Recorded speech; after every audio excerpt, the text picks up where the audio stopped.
നല്ല ടേസ്റ്റ് ആയിട്ടുള്ള ഒരു യമനി ബിരിയാണിയാണ് കേട്ടോ ഇന്ന് ഞാൻ റെഡിയാക്കുന്നത്. ഇതിന് നമ്മൾ സുർബിയാൻ ബിരിയാണി എന്ന് പറയും. പക്ഷേ ഇത് പലരും പല രീതിയിലാണ് ചെയ്യൽ. അപ്പോൾ ഈ ഒരു രീതി ചെയ്യുകയാണെങ്കിൽ പെട്ടെന്ന് റെഡിയാക്കി എടുക്കാനും പറ്റും. നല്ല ടേസ്റ്റുമാണ് കേട്ടോ. എല്ലാവർക്കും ഇഷ്ടമാവും. വേറൊരു വെറൈറ്റി ടേസ്റ്റാണ്. സുർബിയാൻ ബിരിയാണി പല രീതിയിലും നമ്മൾ ചെയ്യാറുണ്ട്. അപ്പോൾ ഇനി തയ്യാറാക്കുമ്പോൾ ഈ രീതിയിലൊന്ന് ചെയ്ത് നോക്കിയിട്ട് കേട്ടോ.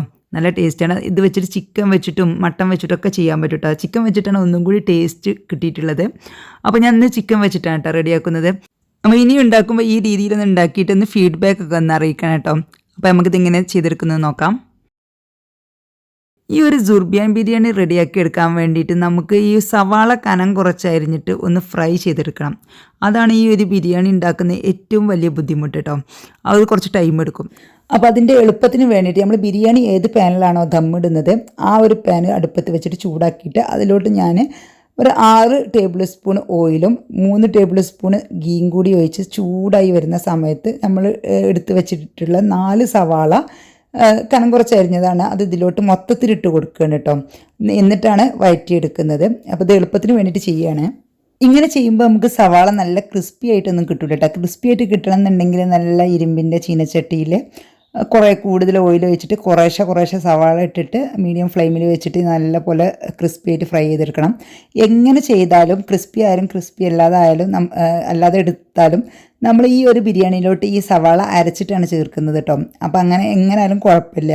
ഇനിയിപ്പോൾ നിങ്ങൾക്ക് ടൈം ഉണ്ടെങ്കിൽ നമുക്ക് അങ്ങനെ ചെയ്യാം. ഇതിപ്പോൾ ടൈം ഇല്ലാത്തത് കൊണ്ടാണ് ഞാൻ ഇങ്ങനെ ചെയ്യുന്നത്.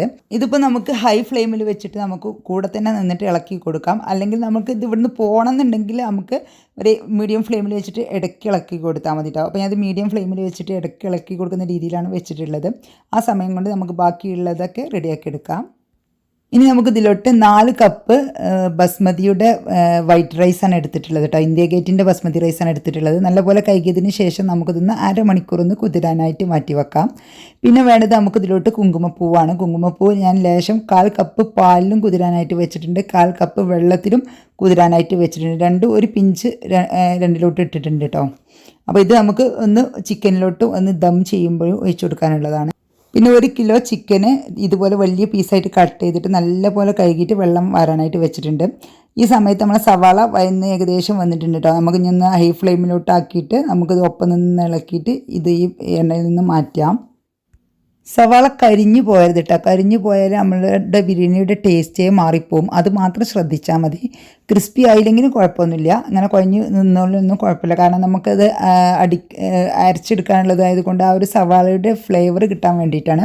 അപ്പോൾ നമുക്ക് ഈ ഒരു സ്റ്റേജിലാകുമ്പോൾ നമുക്ക് കുറച്ച് അതിൽ നിന്ന് മാറ്റിയിട്ട് പിന്നെ മാറ്റുന്നുണ്ട് കേട്ടോ. ബാക്കിയുള്ളത് നമുക്ക് ഇതിൽ തന്നെ ഇട്ടിട്ട് നല്ല പോലെ ഒന്ന് ക്രിസ്പി ആക്കി എടുക്കാം. നമുക്ക് ബിരിയാണി ദം ചെയ്യുമ്പോൾ അതിന് മുകളിൽ ഇട്ട് കൊടുക്കാനാണ്. അത് കുറച്ചൊന്ന് ക്രിസ്പി ആക്കാം. ബാക്കിയുള്ളത് നമുക്ക് കുറച്ച് പകുതി മുക്കാലും ഞാൻ അതിൽ നിന്ന് മാറ്റുന്നുണ്ട് കേട്ടോ. അപ്പോൾ അത് നമുക്കൊരു സ്റ്റെയിനറിലോട്ട് മാറ്റട്ടോ. അപ്പോൾ ആ എണ്ണയൊക്കെ അടിയിലോട്ട് വന്നോളും. അപ്പോൾ കുറച്ചൊരു ക്രിസ്പി ആവും കേട്ടോ. ഇനിയിപ്പോൾ ഇത് നമുക്ക് ഇങ്ങനെ തന്നെ ഇട്ടിട്ട് നമുക്ക് ക്രിസ്പി ആക്കി എടുക്കാം. ഇനി സവാള മാറ്റിയതിന് ശേഷം നമുക്ക് ഈ ഓയിലോട്ട് തന്നെ നമുക്ക് കുറച്ച് ഉരുളക്കിഴങ്ങ്, ഞാൻ 3 ഉരുളക്കിഴങ്ങാണ് എടുത്തിട്ടുള്ളത്. അത് ഏകദേശം 2-3 പീസാക്കിയിട്ട് ഇതുപോലെ കീറി എടുത്തിട്ടുണ്ട് കേട്ടോ. ഇത് ഇതിലൊന്ന് ഫ്രൈ ചെയ്യാൻ വെക്കാം. പൊട്ടാറ്റോയുടെ ഒരു ഭാഗം കുക്കായി വരുന്ന സമയത്ത് തിരിച്ചിട്ട് കൊടുത്തതിന് ശേഷം നമ്മൾ കഴുകി വാരി വെച്ചിട്ടുള്ള ചിക്കൻ ഉണ്ടല്ലോ, ഇതിലോട്ട് വേറെ ഒന്നും ചേർത്തിട്ടില്ല. ചിക്കനിലോട്ട് ഉപ്പൊന്നും ചേർത്തിട്ടില്ല കേട്ടോ. ജസ്റ്റ് അങ്ങനെ തന്നെ ഇട്ടിട്ട് ഒന്ന് ഫ്രൈ ചെയ്തെടുക്കണം. ഈ ചിക്കൻ്റെ വെള്ളമൊക്കെ ഒന്ന് വറ്റിച്ചെടുക്കണം നമുക്ക്. അതിന് വേണ്ടിയിട്ടാണ് നമ്മൾ ഈ ഉരുളക്കിഴങ്ങിൻ്റെ കൂടെ ഈ ചിക്കനും കൂടി കൂട്ടിയിട്ട് ഒന്ന് ഫ്രൈ ചെയ്തെടുക്കുകയാണ്. മീഡിയം ഫ്ലെയിമിൽ വെച്ചിട്ടൊന്ന് ഫ്രൈ ചെയ്തെടുക്കുക. ഏകദേശം ഒരു 5 മിനിറ്റ് നമുക്ക് ഈ ചിക്കനും പൊട്ടാറ്റോയും കൂടി കൂട്ടിയിട്ട് നമുക്കൊന്ന് അടച്ച് വെക്കാം. അതൊന്ന് കുക്കാവേണ്ട, ഹാഫ് കുക്കായാൽ മതി. ഇനി നമുക്ക് മിക്സിയുടെ വലിയ ജാർ എടുക്കാം. ഇതിലോട്ട് നമ്മൾ ആദ്യം ഫ്രൈ ചെയ്ത് വെച്ച സവാള ഉണ്ടല്ലോ, അരക്കാൻ വേണ്ടിയിട്ട് മാറ്റി വെച്ചാൽ അതിട്ട് കൊടുക്കാം. അത് കുറച്ച് ചൂടാറിയതിന് ശേഷമാണ് ഇട്ട് കൊടുക്കേണ്ടത്. ഇപ്പോൾ ചൂടാറിയിട്ടുണ്ട്.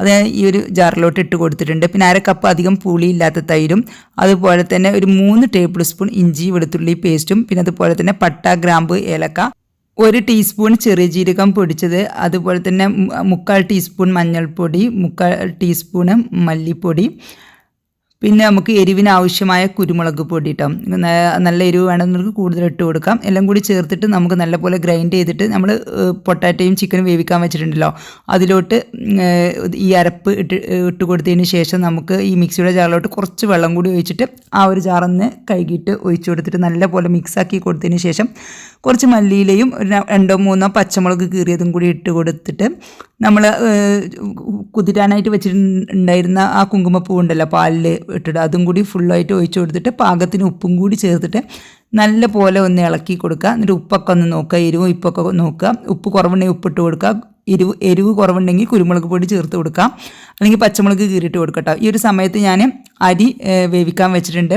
ഒരു 75-80% വെന്താൽ മതി, അപ്പോൾ തന്നെ നമുക്ക് ഊറ്റി കൊടുക്കാം. ഇപ്പോൾ ഇവിടെ ചിക്കന് ഒരു 3/4 വേവായിട്ടുണ്ട് കേട്ടോ. അപ്പോൾ നമുക്ക് ഇതിൽ നിന്ന് പകുതി മാറ്റി കൊടുത്തതിന് ശേഷം നമ്മൾ വേവിച്ച് വെച്ച ചോറുണ്ടല്ലോ അത് പകുതി ഇട്ട് കൊടുക്കാം. പകുതി ഇട്ട് കൊടുത്തിട്ട് നല്ലപോലെ നിരത്തി കൊടുത്തതിന് ശേഷം മാറ്റി വെച്ച ചിക്കനും ഗ്രേവിയോട് കൂടിയതുള്ളത് അതിൻ്റെ മുകളിലോട്ട് ഒന്നും കൂടി നിരത്തി കൊടുത്തതിന് ശേഷം ബാക്കിയുള്ള റൈസും കൂടി ഇട്ട് കൊടുത്ത് നല്ലപോലെ ഒന്ന് നിരത്തി കൊടുത്തതിന് ശേഷം നമ്മൾ ഫ്രൈ ചെയ്ത് മാറ്റി വെച്ചിട്ടുണ്ടായിരുന്നല്ലോ സവാള, അതും കുറച്ച് മല്ലിയിലയും 2-3 പച്ചമുളകും അതുപോലെ നമ്മൾ കുങ്കുമപ്പൂവ്